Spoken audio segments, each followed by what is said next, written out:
अंग्रेज जो अपने टाउट्स होते थे, जो उन्हें मुखबरियां करते थे, जब जाने लगा तो उसे घोड़े पे बिठाया, दस्तार बांधी और कहा दौड़ाओ घोड़े को। जब वो घोड़ा साहब दौड़े ना तो मगरिब तक, सुबह का सूरज तुलू हुआ और दौड़ता गया, मगरिब तक 83 गांव है, 84 गांव है, 50 गांव है, 60 गांव है, जहां तक वो घोड़ा दौड़ा था वहां तक की सारी जमीन उस बंदे को दे दी। वो जो उनका चेला होता था अंग्रेजों का, उनके जो कुत्ते नहलाता था, उसको दे दी और कहा तुम यहाँ के नवाब हो गए, सर पे दस्तार बांध दी। तो ये जितने नवाब बडेरे जिनके हम गिटों में बैठ के कौम के ज़मीर को 5 साल के बाद बिरयानी की प्लेट पे बेच देते हैं ना, ये वही थे जिन्होंने हुक्के भरे थे। ये वो थे जो अंग्रेज़ों की मैम साहब के सामने पगड़ी पहन के और दाढ़ी रख के दाढ़ी और पगड़ी को बेचा था इन बदबख्तों ने। उस दौर में शराब पेश करने वाले के लिए दाढ़ी रखना लाजिम करार दिया गया था ताकि दाढ़ी की तौहीन हो। उस दौर में कोई आपके घर का दरवाजा खोले या गाड़ी का दरवाजा बंद करे, उस नौकरी पे उसे फाइज किया जाता था जिसने शेरवानी पहनी हो ताकि आपकी शेरवानी की तौहीन हो। उस दौर में टीपू सुल्तान की तौहीन करने के लिए जो अंग्रेजों के खिलाफ खड़ा हुआ था, जो दरबान होता था, उसको मुंछे रखने पे अलाउंस दिया जाता था कि ये लोग और पैसे देते हैं, गुलामी करो, बूट पॉलिश करो और मुंछे रखो, दाढ़ी रखो, दस्तार रखो।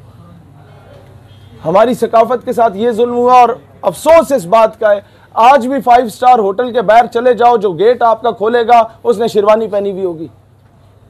आज भी किसी मेस के बाहर चले जाओ, सरकारी मेस के बाहर चले जाओ, मैं जनरल बाजवा को भी कहता हूं, आप किसी गैरिजन मेस के बाहर चले जाएं तो वो शेरवानी वाला बंदा खड़ा होगा, उसने दस्तार पहनी होगी। भाईजान उसे पहनाए, पैंट कोट टाई लगाएं और उसे खड़ा करें ताकि पता चले पाकिस्तान गुलामी से निकला है।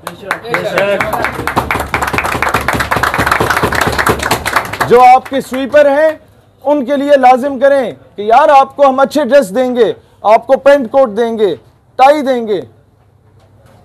नवाब ऑफ बहावलपुर, एक ही बंदे का पुत्र नवाब मैंने आज तक देखा है उस दौर का। वो गाड़ी थी बड़ी महंगी, बरतानिया में, अब बरतानिया में गया तो बड़ी महंगी गाड़ी थी, उन लोगों ने उसे दाखिल नहीं होने दिया। जब उसे अंदाज़ा हुआ कि मेरे पाकिस्तानी और मेरे साथ ये कुछ हुआ है, उसने वो सारी गाड़ियां मंगवा ली, उसके आगे झाड़ू बांध के ना पूरे बहावलपुर में फिराया, उस गाड़ी के रेट ही गिर गए। तो इनको इनकी औकात बताना ज़रूरी है। ये जो आज अरब शेख जो बरतानिया को तस्लीम, अपना इजराइल को तस्लीम करने पे तुले हुए हैं, जो औरत और शराब पे बिक गए थे, ये एक दौर था जब नवाब बहावलपुर जब अरब कंट्रीज में उतरता था तो कतार में खड़े होकर ज़कात के पैसे लेते थे, इनसे खैरात मांगा करते थे। ये आज हमें धमकियां देते हैं कि हम तुम्हारे 4 लाख लोगों को वापस भेज देंगे। क्यों ऐसा हो रहा है? क्योंकि हमने मौका खुद दिया। हमने बजाय इसके कि हमारी नंबर 1 आर्मी है, नंबर 1 इंटेलिजेंस एजेंसी है, हम उन्हें कहते कि यार हम प्रोटेक्शन देंगे आप लोगों को, हम इजाज़े मुकद्दस की हिफाजत करेंगे। उन्होंने सारे ठेके अरामको के और बाकी ठेके अमेरिका को दे दिए। क्यों भाई? कहीं ना कहीं हमने अपनी पॉलिसी में वीकनेस दिखाई ना, जो उनको मौका मिला। अब तो यह भी सवाल करना पड़ेगा कि जनाब इस्लामिक मिलिट्री अलायंस बने हुए भी 2-2.5 साल हो गए हैं, वो जहाजों का रुख जो करतब दिखाता रहता है वो फलस्तीन या कश्मीर की तरफ क्यों नहीं हुआ? हमारे टैक्सों पे पलने वाले बड़े बड़े अलायंस पूरी उम्मत के टैक्स पे पलने वाले, क्या उसका फायदा क्या है? भाई हम सारी जिंदगी आपके लिए कुर्बानियां देंगे, हम आपसे पहले बॉर्डर पे पहुंचेंगे इंशाल्लाह। हमारी चमिंडा की माओ ने अपने उन बच्चों की तरबियत की थी, सीने से बम बांध के वो हिंदुस्तानी टैंकों पे लेट गए थे। हमारे KPK की माओ ने GSQ में 6 सितंबर की तकरीब थी तो वो कहती थी, जब उसे बुलाया गया कि तो बेटा तुम्हारा शहीद हो गया है, अब क्या तासुरात हैं?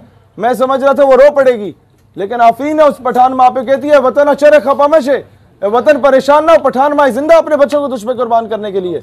मसला ये है कि वो माएँ तो कुर्बानियां देंगी और ऊपर जो ये पॉलिसी मेकर बैठे हुए हैं, खुदा का वास्ता है कोई अमली तौर पे काम करो भाईजान कश्मीर के लिए। खुदा का वास्ता है, आज वो बहन लिखने पे मजबूर हो गई है कि उमर फारूक रजी अल्लाह तआला अन्हो के, उमर इब्न अब्दुल अजीज रहमतुल्लाह अलैह के, हैदर करार शेर खुदा करम अल्लाह वजुल करीम के, मोहम्मद बिन कासिम के, तारिक बिन ज़ियाद के वारिस किधर गए भाई जो कश्तियां जला दिया करते थे?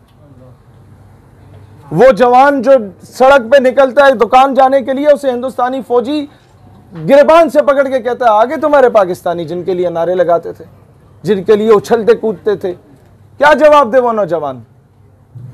कब तक वो बोलता रहे बस पाकिस्तान जिंदाबाद, हम आज़ादी लेंगे? भाई आप उसे असला लेके सपोर्ट ना भी करें ना, कम से कम थपकी दे दो। कम से कम अमेरिका को यह बताओ कि भाईजान भगत सिंह अगर फ्रीडम फाइटर है, कमांडर बोसे अगर फ्रीडम फाइटर है, अगर ये ची गुवेरा फिडेल कास्ट्रो अगर फ्रीडम फाइटर है, तो बुरहान वानी भी फ्रीडम फाइटर है भाईजान। फिर ये आपके जो जैश के या लश्कर के या हिज्ब के लोग वहां बगैर तनख्वाहों के शहादतें दे रहे हैं, वो भी फ्रीडम फाइटर है भाईजान। फिर डॉक्टर मनान वानी और अफजल गुरु भी फ्रीडम फाइटर है। ये चीजें क्यों नहीं बताई जाती? उस पे कौम को तकसीम किया जाता है, कहा जाता है नहीं ये तो फलाने मसलक है, या ये पठान है, तो पंजाबी है, इसके बारे से नहीं बोलना। भाई क्यों? जब कोई खत्म नबूवत का काम कर रहा है तो बड़े बड़े उलमा हमें बताओ, क्या जो आज हमें कहते हैं कि जी आप क्यों सारे मकातब फ़िक्र इकट्ठे होकर ख़त्म नबूवत की बात करते हैं, खुद अकेले क्यों नहीं करते? भाई आप शाह अमन नूरानी से ज़्यादा पढ़े लिखे हैं। यही जवाब काफ़ी है कि जब वो सबको लेके चल सकते थे साथ ख़त्म नबूवत के दिफा के लिए, जब पीर महर अली शाह रहमतुल्लाह अलैह इकट्ठे हो सकते थे सारों को लेके हजूर की नामूस रिसालत के लिए, तो हम कौन होते हैं किसी को रोकने के? हम कौन होते हैं? हम क्यों नहीं जिहाद के लिए किरदार अदा कर रहे? हम क्यों नहीं अपने मुल्क के स्टेक होल्डर्स को फोर्स कर रहे कि भाईजान अब प्रैक्टिकल फील्ड में निकलने का वक्त है, गर्मी आ चुकी है, बर्फ पिघल चुकी है, अब जाओ ना वहां पे। मैंने तो इन्हें पहले भी कहा था जब इन्होंने एक गाने बजाए थे, ढोल मारे थे कि इंडिया जा जा कश्मीर से निकल जा, मैंने कहा नहीं निकलेगा, एक और गाना बनाओ, इंडिया दफा हो जा कश्मीर से निकल जा, शायद निकल जाए। फिर भी ना हो तो जनाब ये बड़े भाई साहब को बोलना एक फिल्म में खुद हीरो बन के तशरीफ ले आओ, शायद इंडिया निकल जाए। लेकिन नहीं निकलेगा भाई। बेच कर तलवारें खरीद लिए मसले हमने, बेटियां लुटती रहीं और हम दुआ करते रहे। मसला ये है कि आज हम वज़ीर आज़म साहब से भी कहते हैं भाईजान कुर्सी है तुम्हारी, ये जनाजा तो नहीं है, कुछ कर नहीं सकते तो उतर क्यों नहीं जाते। अल्लाह वतन को जो मेरे लूट रहे हैं, ये देश के गद्दार हैं, मर क्यों नहीं जाते। दोस्तान जी वकार, आज हमें बार बार मैं एक बात कहना चाहूँगा, अपने स्कूल्स कॉलेज यूनिवर्सिटीज़ में डाटा इकट्ठा करें, कौन कौन टीचर है जो डायरेक्टली या इनडायरेक्टली पाकिस्तान की इस्लामिक आइडियोलॉजी को टारगेट कर रहा है, उसकी खुफिया वीडियोस रिकॉर्ड करें, हम तक पहुंचाएं। हमें यूनिवर्सिटी बंद भी करनी पड़ी ना, उसे यूनिवर्सिटी से निकालने के लिए हम करने को तैयार होंगे, मैं वादा करता हूं। हम ये चीज़ बर्दाश्त नहीं करेंगे कि कोई टीचर, जहां एक माशरे को संवारने वाला टीचर होता है, वहीं उस माशरे को बिगाड़ने वाला भी टीचर होता है। जहां उसे फूलों के गुलदस्ते पहनाने चाहिए, वहां जूतों के हार का भी वो मुस्तहिक है, अगर इस कौम के दिल से इश्क़ मुस्तफ़ा की तड़प को निकालने की कोशिश कर रहा है। सैयदी मुर्शिदी या नबी या